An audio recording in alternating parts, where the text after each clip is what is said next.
For years, a dark mystery has haunted the canals and rivers of Manchester.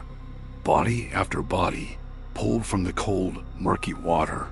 The official story is always the same: a tragic accident, too much to drink, a slip in the dark, and an unfortunate end. Police have consistently stated there's nothing sinister at play, no serial killer lurking in the shadows. But for the families of the victims, this explanation just doesn't add up.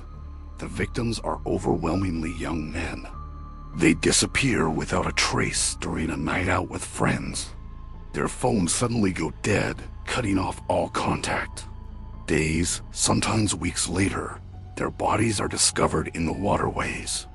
The similarities are chilling and too numerous to be mere coincidence. This has led many to believe in a shadowy figure, a phantom killer dubbed the Manchester Pusher. Let's look at the facts that challenge the official narrative.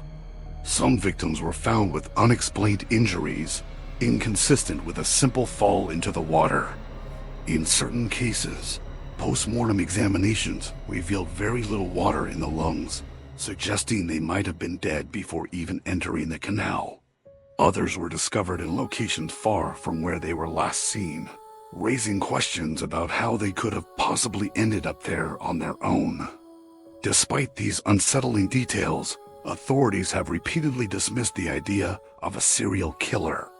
They maintain that each death is an individual tragedy, a result of intoxication and hazardous canal paths. They've even launched safety campaigns to warn people about the dangers of walking near the water after drinking. But this hasn't silenced the critics. Former senior detectives and private investigators have publicly questioned the official conclusions, arguing that the patterns are too strong to ignore. They believe the police should be investigating these deaths as a linked series of murders.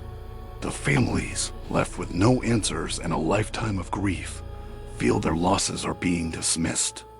They're convinced that someone is out there, getting away with murder, while the official story papers over the cracks. So what's the truth? Is it a string of terrible, unrelated accidents, a tragic statistical cluster? Or is there a predator stalking the towpaths of Manchester, a pusher who has never been caught? To this day, no suspect has ever been charged in connection with these deaths.